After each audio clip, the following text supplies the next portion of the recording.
ఈరోజు ప్రియమైన దేవుని విశ్వాసులారా, యేసుని కలిగి ఉంటే నీవు కూడాను అమ్మా ఒలీవ మొక్క వలె నీ బిడ్డలు నీవు కూడా ఎదిగింపబడతామని నూతన సంవత్సరంలో దేవుడు చెప్తున్న మాట.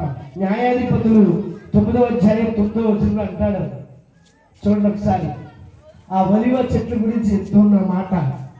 ఒలీవ చెట్లు, ఆ చెట్లన్నీ అడుగుతున్నాయంట, రాజుగా ఉండమని ఒలీవ చెట్టుని అడిగితే అంటుందంట, దేవుడిని దేనితో మానవులు సన్మానించుదురో మమ్ముని ఏలమని ఒలీవ చెట్టును అడగగా ఒలీవ చెట్టు దేవుని మానవులను దేని వలన నరులు సన్మానించుదురో ఆ నా తైలము నీకియక మాని చెట్ల మీద రాజునయుండి ఇటు అటు ఊగుటకు నేను వచ్చేదనా అని వాటితో నేను. దేవునికి స్తోత్రం. ఒలీవ చెట్టు ఎంత మాట్లాడడం చూసారా? నా దేవుడికి నేను తైలం ఇవ్వడం మానేసి మీ మధ్యన అటు ఇటు ఊగుతాకి నేను రానా? ఈరోజు ప్రియమైన దేవుని విశ్వాసులారా, అలా ఒలీవ చెట్లు వలె నీవు నీ కుటుంబం ఉండాలంటే నువ్వు యేసుని కలిగి ఉండాలి అని చెప్తున్న మాట అక్కడ. ఇంకొక మాట చెప్తాం. ఏమండి, పక్షిరాజు యవ్వనం వలె యవ్వనం కొత్త తగుతున్నట్లు మేలుతో నా హృదయం తృప్తిపరచును. నూతన సంవత్సరంలో యెషయా గ్రంథం 40 అధ్యాయం 37వ వచనం చూద్దాం ఒకసారి. యెహోవా కొరకు ఎదురు చూచువారు నూతన బలము పొందుదురు. వారు పక్షిరాజు వలె రెక్కలు చాపి పైకి ఎగురుదురు. అలయక పరిగెత్తుదురు. సొమ్మసిల్లక దేవునికి స్తోత్రం. ఈ నూతన సంవత్సరంలో మా సంఘ పెద్దలకి అలయక నూతన బలమును నూతన శక్తినిచ్చి దేవుడు నిలబెట్టాడు. ఒకసారి చెప్పండి కూడా అందరం. దేవునికి స్తోత్రం. అవునండి, అదే యేసుని కలిగి ఉంటే నీవు కూడా ఒలీవ మొక్క వలె ఒక పక్షిరాజు వలె ఉంటామని ఇక్కడ చెప్తున్న మాట. 23వ అధ్యాయం కీర్తన గ్రంథము 5-6 వచనాలు చదువుకుందాం ఒకసారి. నా శత్రువుల ఎదుట నీవు నాకు భోజనము సిద్ధపరచుదువు. నూనెతో నా తలాంటి ఉన్నావు. నా గిన్నె నిండి పొర్లుచున్నది. నేను బ్రతుకు దినములన్నీ కృపాక్షేమములే నా వెంట వచ్చును. దేవునికి స్తోత్రం. చిరకాలము యెహోవా మందిరములో నేను నివాసము చేసేదను. దేవునికి స్తోత్రం అండి. ఈ నూతన సంవత్సరంలో యేసుని కలిగి ఉంటే నీవు నీ మందిరములో చిరకాలము యెహోవా సన్నిధిలో ఉండగలుగుతావు. ఏమండి, క్షేమములు దేవునికి స్తోత్రం. నీకు ఆ కృప వస్తేనే వెనకమాల క్షేమములు బయలుదేరుతాయి. నీకు ఆ కృప కావాలి అంటే ఎక్కడికి వెళ్ళాలి? నువ్వు దేవుని సన్నిధిలో ఉండాలి. ఒలీవ మొక్క వలె ఎదగబడాలి. పక్షిరాజు వలె ఎదగబడాలి అంటే నువ్వు యేసులో కలిగి ఉండాలి. యేసులో జీవించగలగాలి. ఈ నూతన సంవత్సర ఆశీర్వాదములు, నూతన సంవత్సర దీవెనలు నీకు నిండుగా దయచేస్తాడని చెప్తూ ఉన్నాడు మాట. కీర్తన గ్రంథము 92వ అధ్యాయం 12-15 వచనాలు చదువుదాం. నీతిమంతులు ఖర్జూరము వృక్షం వలె మురుగు ఎదురు. లెబానోను మీది దేవదారు వృక్షం వలె వారు ఎదుగుదురు. యెహోవా మందిరములో నాటబడిన వారై వారు మన దేవుని ఆవరణములలో వర్ధిల్లుదురు. దేవునికి స్తోత్రం. నువ్వు యేసులో కలిగి ఉంటే ఆ విధంగా వర్ధిల్లుతారని నూతన సంవత్సరం నీకు ఆశీర్వాదం ఇస్తున్నాడు దేవుడు. ఇంకా మన మధ్యలో మరి దైవజనులు ఉన్నారు కనుక మరి నేను త్వరగా ముగించాలని ఆశపడుచు ఉన్నాను. అమ్మా, ఈ రోజు ఈ నూతన సంవత్సరంలోకి వచ్చిన మీకు యేసులో నీవు కలిగి ఉంటే, నీలో యేసు కలిగి ఉంటే ఇన్ని ఆశీర్వాదములు, ఇన్ని దయా కిరీటములు నీ మీద దేవుడు సమృద్ధిగా ఇస్తాడని మనం చేస్తూ ఉన్నాం పిల్లారా.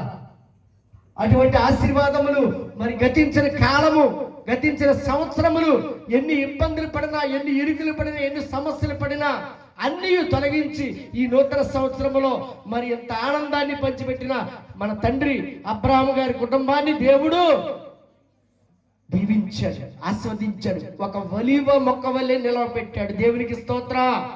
ఒక పక్షిరాజు ఎవరి వలె ఆయన్ని మన మధ్యలో కూర్చోబెట్టాడు. ఈ రాత్రికాల సమయంలో ప్రియులారా, నిజంగా యేసులో మనం ఉంటే, మనలో యేసు కలిగి ఉంటే, మరి నిజంగా అమ్మగారులు ఆనాడు యేసుని చూశారు కాబట్టి ఈనాడు మరి 40 సంవత్సరములు దేవాది దేవుడు ఎంతగానో వృద్ధి చేశాడు. దేవునికి స్తోత్రం. ఆనాడు యేసేపు మరియమ్మలు నిజంగానే మరి ఆ తొట్టులో పండి ఉన్న శిశువులు చూశారు కాబట్టి వారికి అంత ఆనందము, సంతోషము కలిగింది. ఇంకొక మాట మధ్యాహ్నం చెప్పాలనుకున్న మాట, లోకాసు వార్త 21వ అధ్యాయంలో, లోకాసు వార్త చివరిగా ఒక మాట, లోకాసు వార్త 2వ అధ్యాయము 21వ వచనం ఒకసారి చదువుదాం. ఆ శిశువులకు సున్నతి చేయబడినప్పుడు 8వ దినమున వచ్చినప్పుడు పడక మునుపు దేవదూత చేత పెట్టబడిన యేసు అని పేరు వారు ఆయనకు పెట్టిరి. మోషే ధర్మశాస్త్రము చొప్పున వారు తమ్మును శుద్ధి చేసుకొనుటకు దినములు గడిచినప్పుడు ప్రతి తొలిచూలు మగపిల్ల ప్రభువునకు ప్రతిష్ఠ చేయబడాలని ప్రభు ధర్మశాస్త్రమందు రాయబడినట్టు, మోషే ధర్మశాస్త్రమందు రాయబడినట్లు ఆయనను ప్రభువుకు ప్రతిష్ఠించుటకు ప్రభువు ధర్మశాస్త్రమందు చెప్పబడినట్లు గువ్వల జతనైనను 2 పావురములైనను బలిగా సమర్పించుటకు వారు ఆయనను యెరూషలేమునకు తీసుకుని వచ్చింది. దేవునికి స్తోత్రం. అమ్మ తీసుకొచ్చినప్పుడు ఆయన ప్రతిష్ఠించుకుంటున్నాడు. దేవాది దేవుడు నిజంగా పరలోకము నుంచి వచ్చి నిన్ను నన్ను రక్షించడానికి వచ్చిన ఆయన దేవాలయంలో ఆయన ప్రతిష్ఠించుకుంటున్నాడు. అంటే ఇశ్రాయేలు కాడ్నుంచి ఉన్న ఒక భక్తుడు, సుమోను అనే భక్తుడు అమ్మ ఆ ప్రత్యక్షత కొరకు ఆయన ఆత్మవశుడై దేవాది దేవుడు కుమారుడై, మనిషి కుమారుడై పుడతాడు, ఆ ఇశ్రాయేల్ని ఏలతాడు. అమ్మ మరియమ్మ నీ హృదయంలోంచి ఒక ఖడ్గము దూసుకుని వెళుతుంది అని ఆ సుమోను గారి మాటలు వినటానికి మరి ఆ ప్రభువారు ఆ యెరూషలేము మందిరంలోనికి వెళ్ళారంట. ఆ మాటలు విని యోసేపు మరియమ్మలు ఆశ్చర్యపడ్డారంట. దేవునికి స్తోత్రం. ఎందుకంటే ఆ మాటలు మరుగు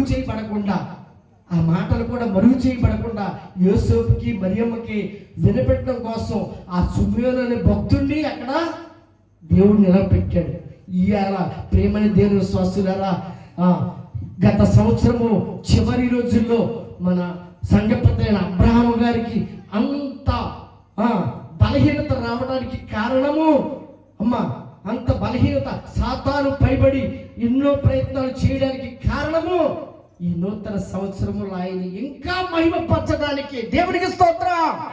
ఆ కుటుంబము ఇంకా ఆయన్ని మరి ఇంకా హెచ్చింప చేయడానికి, ఈ సువార్త ఈ గ్రామానికి ఆయన ద్వారా ఇంకా పంచిపెట్టడానికి ఆయన బలమైన పనిముట్టుగా నిలబెట్టాడని మీ అందరికీ మనం చేస్తున్నాం. దేవునికి స్తోత్రం.